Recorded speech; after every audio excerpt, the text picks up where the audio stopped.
Bon, je vais être honnête avec vous les gars, quand je vous aide ou quand je vous vois monter des PC, je vous vois comme ça. Bah, j'ai reçu ton ordinateur.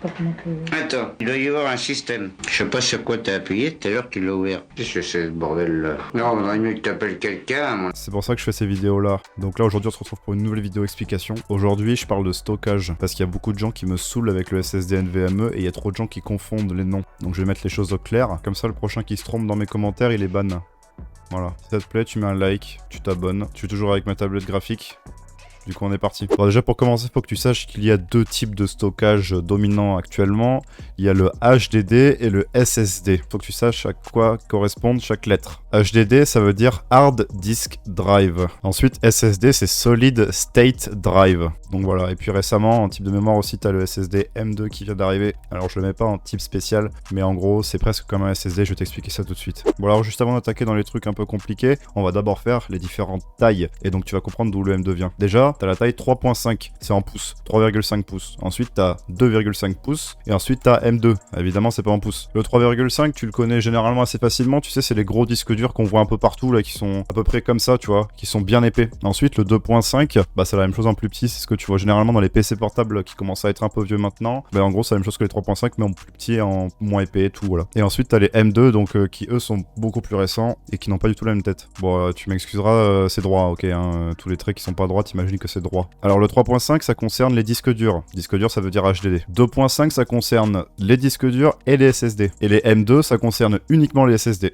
Donc là si tu te rends compte, le 3.5 c'est le plus vieux et le M2 c'est le plus récent, qu'on est sur une évolution du type de mémoire. Avant on était que sur des disques durs, ensuite quand il y a eu le 2.5 il y a eu l'arrivée des SSD, et maintenant il y a quasiment que des SSD partout. On est sur une migration. Alors avant de continuer, il faut que tu saches un petit truc, c'est que les trois formats que je viens de te montrer là, ils se branchent pas tous de la même façon dans un ordinateur. Un format 3.5 et un format 2.5 vont se brancher de la même façon, c'est-à-dire avec un câble d'alimentation et un câble de transfert de données, un câble SATA. Voilà, c'est des câbles qui ressemblent à ça. Et le M2, lui, rien à voir. Il se branche directement sur la carte mère et il y a une petite vis à mettre pour le plaquer contre la carte mère, donc pas besoin de câble. Et à ce moment-là, je t'invite à aller voir la vidéo sur les cartes mères où j'en parle. Donc je fais le dessin grossier d'une carte mère, t'as capté. Bon, maintenant j'efface le tableau et je t'explique comment les trois fonctionnent littéralement. Bon, alors un disque dur d'extérieur, ça ressemble un peu à rien, mais si tu l'ouvres, tu vas voir pas mal de choses. C'est pas compliqué, là il est vu de dessus, donc tu vas avoir les connecteurs qui vont se mettre ici. Donc comme je t'ai dit, les deux petits connecteurs en forme de L, avec l'alimentation ici et là ici le transfert de données. Ce qui est en bas d'un disque dur, généralement, c'est un circuit qui va gérer le transfert des données, etc. Là, t'as pas besoin d'en savoir plus que ça. Et ensuite, ici, là, l'espèce de petit triangle, ça va être une tête de lecture. Et le rond, bah, t'as compris, c'est le disque. Mais il n'y en a pas qu'un seul. En fait, il y en a plusieurs. En fait, je vais te le faire de deux côtés.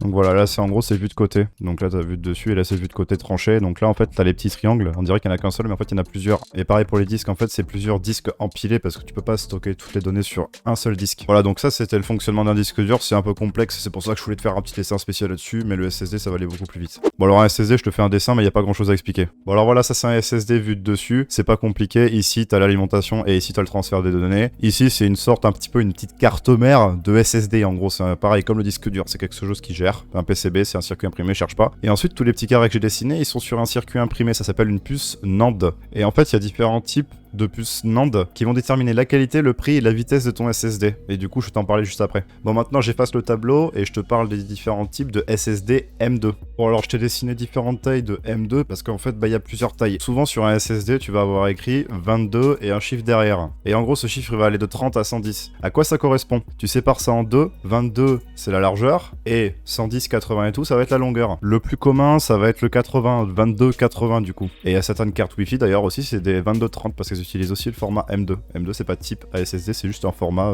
classique comme 3.5, 2.5, c'est un format de taille. Faut savoir aussi que les SSD M2, ils ont différents branchements. Là je t'ai dessiné ici, mais il y en a plusieurs. Donc là voilà, je t'ai dessiné l'avant d'un SSD M2. Et en gros le connecteur à l'avant, qui est doré, il peut être troué de deux façons. Soit il est troué à gauche, on appelle ça une clé M, soit il est troué à droite et on appelle ça une clé B. Après à toi de voir sur ta carte mère qu'est-ce qu'il faut. Donc maintenant que je t'ai fait les différents formats de M2, de SSD et de disque dur, je peux effacer le tableau et te parler des différentes vitesses. Bon alors c'est pas compliqué au niveau des vitesses. Un disque dur, vu que c'est quelque chose qui tourne de mécanique, il y a une restriction mécanique dessus, donc on est à 80, à peu près 80 mégaoctets secondes de lecture. Pour le SSD 2.5, donc le petit format que je t'avais dit, là on peut aller jusqu'à du 450-500 mégaoctets de lecture et d'écriture. Et du coup il est branché de la même façon que le HDD, si t'as bien écouté ce qu'il y avait avant. Et les SSD M2, t'as une petite subtilité, t'as les SSD M2 SATA et t'as les SSD M2 NVMe. Un SSD M2 SATA va utiliser la même méthode de transfert qu'avec un SSD 2.5 ou un disque dur, pas avec un câble, juste la même méthode de transfert, tu vois, le même type, tu vois, il y a plusieurs méthodes, hein, voilà, il y a plusieurs types de voitures, il y a plusieurs cylindrées, c'est pareil, voilà. Et le NVMe, lui, va utiliser la même méthode de transfert que ta carte graphique. Tu sais, quand tu branches ta carte graphique dans ton ordinateur, le petit connecteur doré, il est bien relié au processeur. Et ben c'est exactement pareil pour le NVMe, il utilise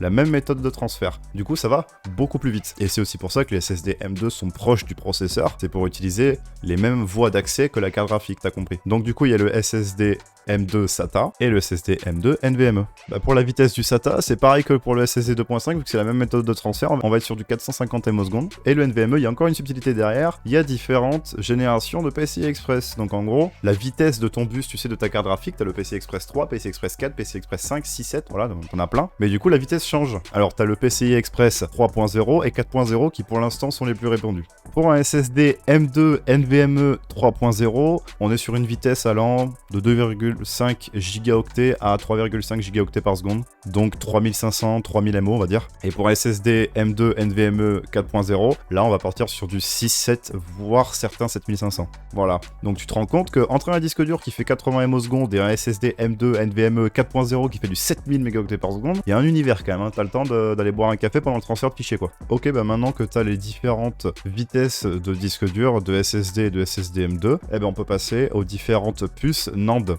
que je t'ai expliqué juste avant. Et ça aussi c'est grave important pour le choix de ton SSD. Donc tu vas avoir différents types de puces NAND. Tu vas avoir les SLC, les MLC, les TLC et les QLC. Alors si déjà t'es un petit peu intelligent, t'as remarqué qu'il y avait deux lettres qui correspondaient à chaque fois. Oui, ça veut dire la même chose. Le LC à chaque fois, c'est pour Level Cell. Et ensuite, SMTQ, c'est un peu comme un multiple. Single, multi, triple, quad. Mais alors qu'est-ce que ça veut dire single level cell, multi level cell, quad level cell? Bah, je vais te faire un petit graphique pour t'expliquer ça. Ne t'enfuis pas, c'est pas compliqué. Donc la flèche qui est en rouge juste ici, elle va représenter la taille ou en gros le nombre de données que tu peux mettre par cellule. Donc c'est single, multi, triple et quad. Plus tu peux en mettre, plus ton SSD va être de grande taille. Mais c'est un inconvénient, plus tu peux stocker de données dans une seule petite cellule, t'es d'accord avec moi, plus elle va être utilisée. Plus elle va être utilisée, moins elle va durer dans le temps. Donc si tu m'as suivi, un SLC, c'est le top. Parce que single level cell, c'est-à-dire que tu as une cellule, petit truc noir là, tu sais, puce NAND, pour une seule donnée. Alors que quad, tu as une seule cellule NAND pour 4. Donc c'est-à-dire que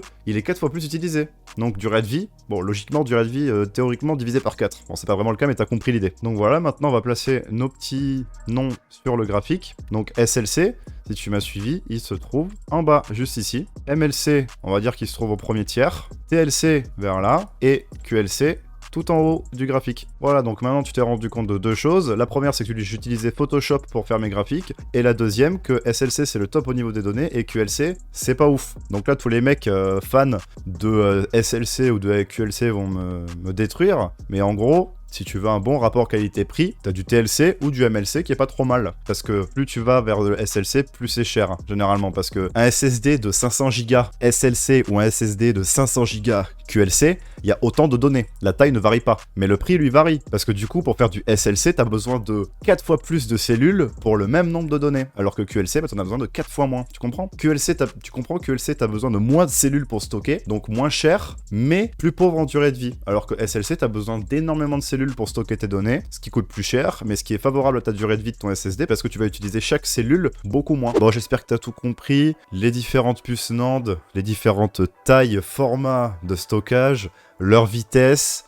Voilà, et juste avant la fin, du coup, bah avant de choisir ton SSD, bah maintenant tu feras pas la connerie, tu feras gaffe à comparer et le format et la puce NAND. Tu feras gaffe que ce sera bien de la SLC, de la TLC ou de la QLC, parce que de la QLC c'est pas forcément ce qu'il y a d'idéal forcément pour installer Windows et faire toute sa vie dessus. Je privilégierais plus un SLC ou un MLC ou même un TLC, même ça irait. Voilà, donc fais gaffe à ça, j'espère que ça t'a plu, que t'as tout compris parce qu'il y avait beaucoup de choses. Je comprends que tu puisses regarder la vidéo plusieurs fois parce que c'était pas facile non plus, mais il fallait que j'en parle parce qu'il y avait beaucoup de gens qui me saoulaient à confondre les noms, et maintenant que tu as compris ce que ça voulait dire SSD M2 et SSD NVMe, tu sais maintenant qu'un SSD M2 peut être NVMe ou pas. Voilà, t'as compris. T'as arrêté de me saouler avec ce terme à chaque fois. J'espère que la vidéo t'a plu, t'hésites pas à mettre un like, voilà, t'abonner. Et puis on se retrouve pour une prochaine vidéo, sans doute comment je choisis mes composants, mais la suite avec les cartes graphiques, etc. Allez, bah, bonne soirée, bonne journée, je sais pas quelle heure il est chez toi. Ciao, ciao!